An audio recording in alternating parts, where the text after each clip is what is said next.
CPA. No, she is a CPA, the only one in our history. I'm glad to be here with Jane Portman. It's true, but Rob and I served together. We actually worked on legislation together. We did a lot of things together, and he's a great friend of mine. And let me also say, what a family they have, huh? I mean, they've got a fantastic family. They're dedicated to it. It's why Rob came back.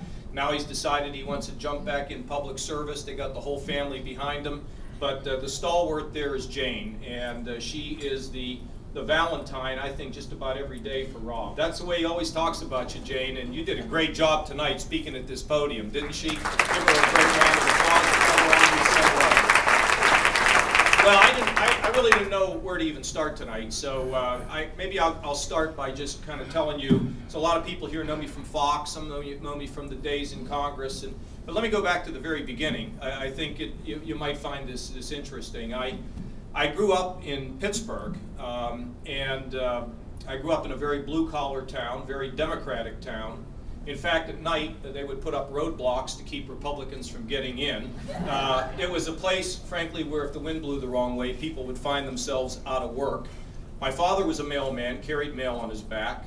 My mother was in and out of the workforce depending on the trouble we were all getting into or what our age or whatever the heck was going on. And it was a typical family, typical community in these kind of hard-scrabbled, blue-collar areas, and if the wind blew the wrong way, people find themselves out of work. It was just not a complicated place. In fact, I just went back 2 weekends ago, and just about every place that I tried to show my wife and kids about where I went to school was either torn down or boarded up. It's a tough place, and suffering terrible economic problems. But you know, people that come from that kind of an area, they're pretty smart people. Got good common sense, and I got my value system there in McKees Rocks. It's not a complicated one.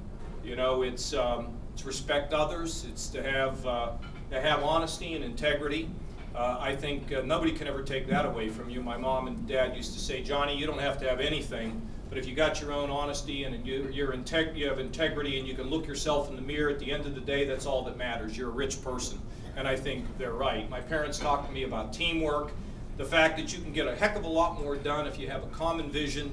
You see the hill, you take the hill, you climb it with other people, you can change the world. They always taught me to believe that anything is possible in our great country, and they taught me, you know, that humility is important. Now I'm still in the remedial course on that one, but I'm working at it, and you know, it really does matter if you treat other people the way you want them to treat you. And my mother also said, and I think this is where Jane was coming from tonight, when you live on this planet, it's not all about you.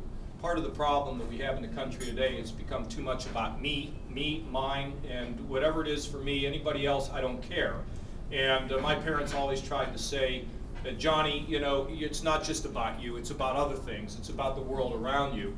And so I decided, though, that when I listened to people complain in McKees Rocks, I'd say to my mom, Mom, why can't we do anything about these problems? And she would say to me, Johnny, you know, we don't know anybody. We have no power. We don't know how we can really change things. But Johnny, if you ever get in a place where you can make a difference, you make sure you stand up. And I decided to leave there, and I came 180 miles to the west in a very traumatic journey. I didn't come in a covered wagon, but close, and enrolled at that little school up the street called Ohio State. And pulled up to my dormitory. I expected it was going to be sort of a barracks-like dormitory, and it turned out that I was on the 21st floor of a 23-floor tower.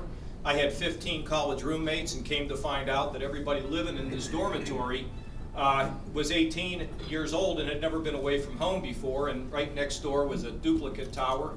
Some of you may have actually gone to school, and there's one lady in the back shaking her head yes.